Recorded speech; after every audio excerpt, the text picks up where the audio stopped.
Welcome to our deep dive today. We're taking you into some pretty chilling unsolved cases Yeah. in and around Charlotte, North Carolina, Right. primarily from the 1970s and 80s. Yeah. And you know what makes these cases even more unsettling Hmm. is this potential link to convicted serial killer Larry Gene Bell. That's right. Okay. We're going to unpack three specific cases today. Okay. The disappearance of Denise Porch, Right? the murder of Beth Hagen, and the disappearance of Sandy Cornet. Okay. Each case has its own set of twists and turns, Mm-hmm.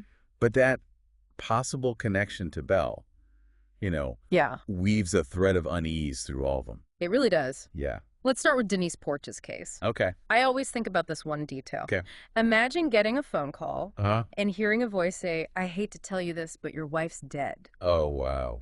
That's the kind of torment Denise's Yeah. family faced after she vanished on July 31st, 1975. Those ransom calls were particularly disturbing. But, investigators often see a mix of genuine and hoax calls Right. in these high-profile cases. Yeah. But in this instance, the content Yeah. and tone of the calls, especially those directed at Denise's husband, Uh-huh. raised red flags for investigators. Really? Yeah, and there were similarities to patterns Okay. that were later observed in Larry Gene Bell's confirmed crimes. Interesting.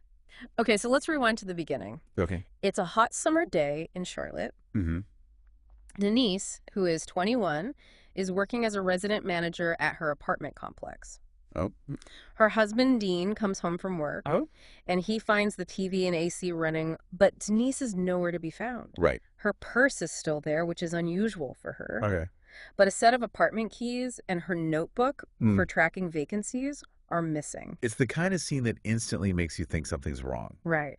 It suggests that Denise might have been interrupted while working, Yeah. possibly showing an apartment to someone. Oh. This was also a time when serial killers often targeted victims in their everyday routines, relying on an element of surprise and trust. And in this case, investigators did have some initial leads to work with, right? They did. They learned that Denise had been seen with a young man that day, Okay. possibly showing him an apartment. Mm-hmm. And another witness even reported seeing a woman matching Denise's description Wow. being chased down a highway by a man in a dark sedan. Oh, wow. That detail really adds a sense of urgency to the situation. It does, and it suggests a possible abduction. Right. But unfortunately, relying solely on eyewitness accounts can be tricky. Sure. Memories can be flawed. Hmm. Details can get mixed up, especially in high-stress situations. Of course. That's why investigators rely on a mix of evidence, Yeah. including physical clues, witness statements, and behavioral patterns. Which brings us to Steve Caldwell. Okay. He comes forward matching witness descriptions, even driving a dark sedan. Huh. But he had an alibi for the time of Denise's disappearance, corroborated by a coworker. Right. From an investigative standpoint, what makes an alibi truly solid? Well, a solid alibi needs to be verifiable. Okay. It's not just someone saying they were somewhere else. Right. It's having independent evidence to back that up. Sure. In Caldwell's case, the coworker's statement provided that additional layer of support. Right. That being said, investigators still need to scrutinize every detail, Okay. looking for any potential inconsistencies or gaps in the timeline. Now, enter Larry Gene Bell. Okay. We know he was convicted for later crimes, Right. but at this time, he's not yet on the radar. Uh-huh. However, it turns out he lived very close to Denise's apartment complex Oh, really? when she vanished. Wow. And as we'll see in the other cases, proximity to victims' homes and workplaces Yeah, is a common factor in serial killer investigations. absolutely. Investigators often use a technique called geographic profiling, Okay. which analyzes the spatial patterns of crimes Right. to help predict where an offender might live or work.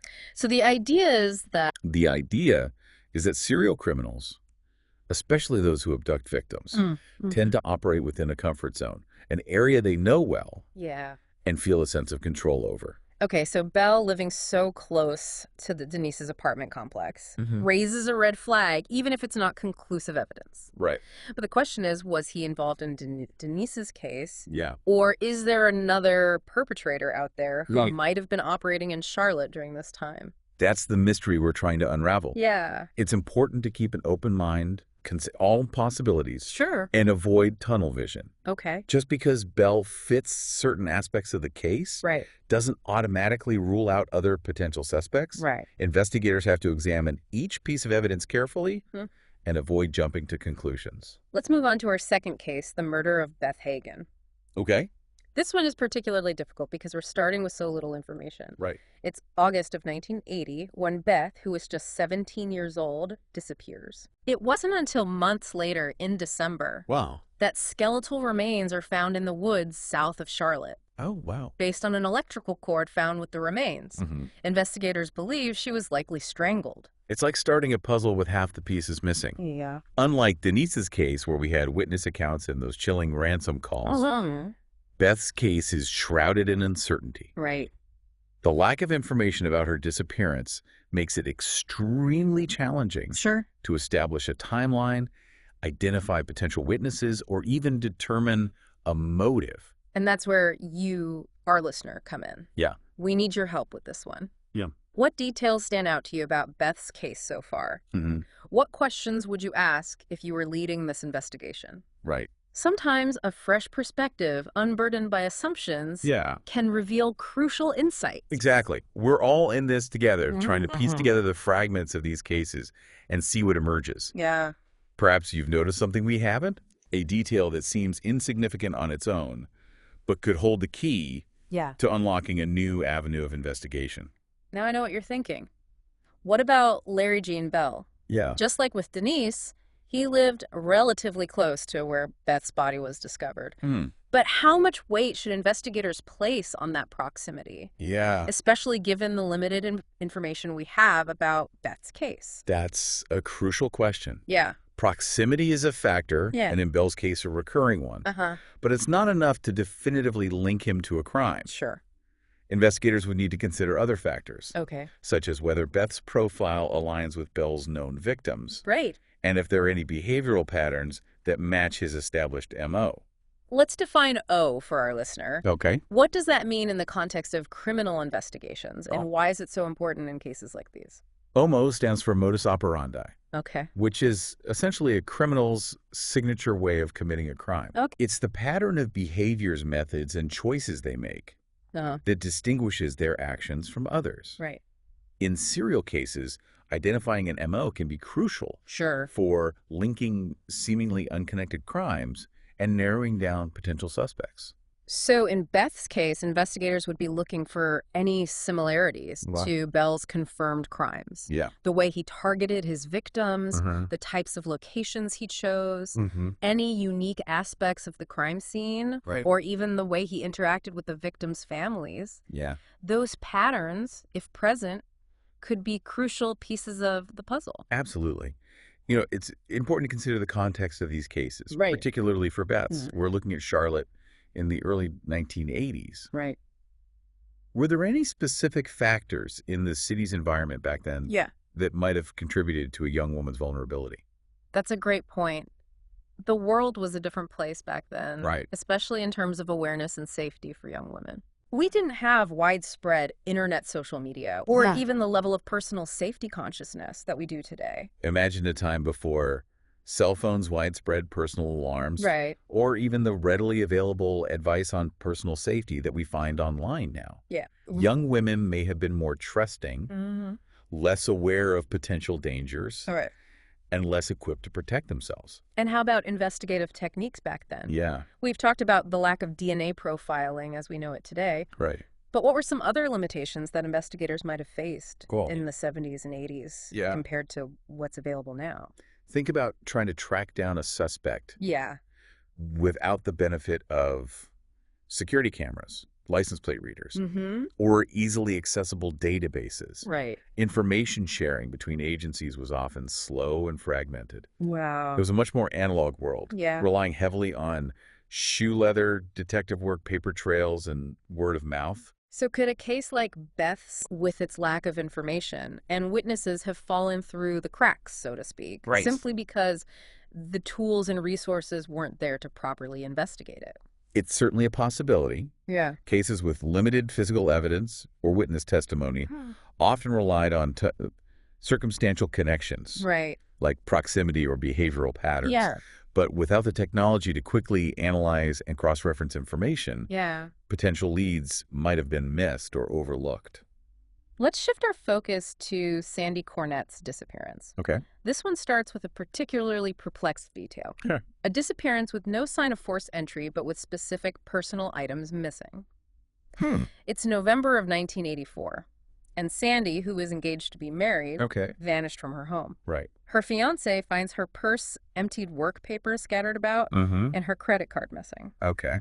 But there's no sign of a struggle or forced entry. The absence of forced entry is often a red flag for investigators. Right. It suggests a level of familiarity or trust between the victim and the perpetrator. Okay. In Sandy's case, the fact that specific items were taken, like her credit card and a voice recorder, while others were left behind, points towards a deliberate and possibly premeditated act.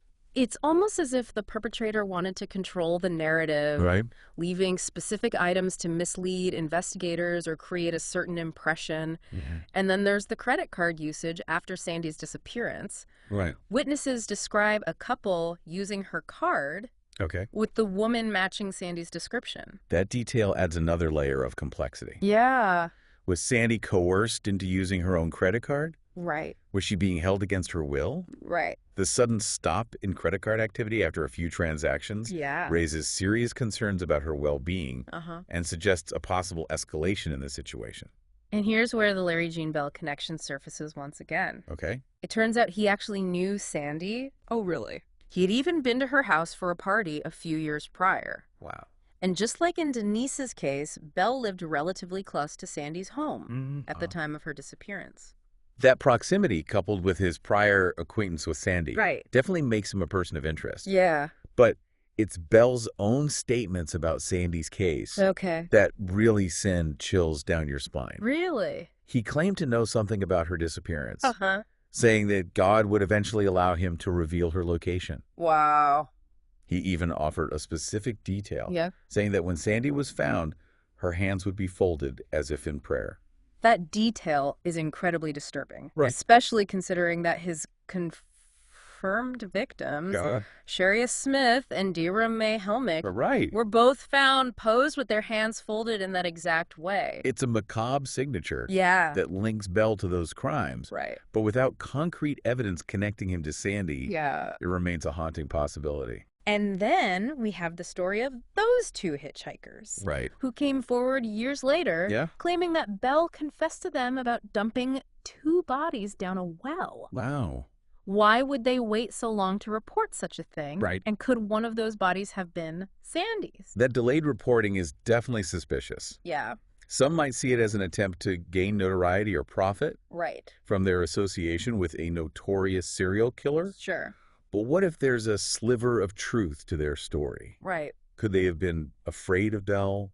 Or perhaps uncertain about the details they had? It's another frustrating piece of the puzzle that leaves us with more questions than answers. It really does. And that brings us to the larger issue of relying on confessions or statements from individuals who might have their own agendas or motivations. Sure.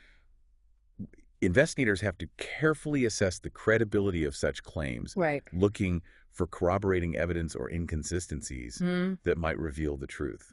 Now, before we delve further into Larry Jean Bell's background and the chilling patterns in his confirmed crimes, I want to turn back to you, our listener.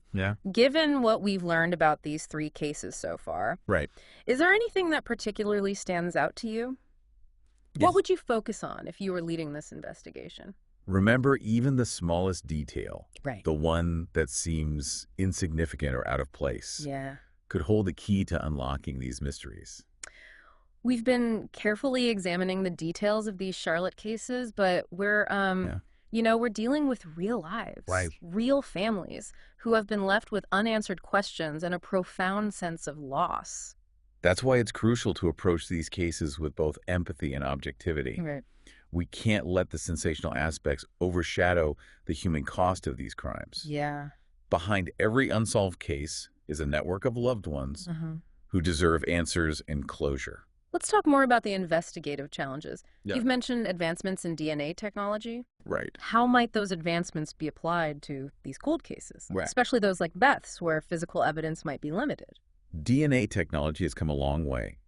In the past, investigators needed a substantial sample to generate a DNA profile. Right. Now, with advancements in touch DNA analysis. Okay. They can extract DNA from tiny traces of skin cells left on objects, even decades later. Really? This could be a game changer for cases like Beth's, where the passage of time might have previously limited the forensic possibilities. So even if there's no direct DNA evidence linking Bell to Beth's case, there's still potential for new discoveries through modern forensic techniques. Absolutely.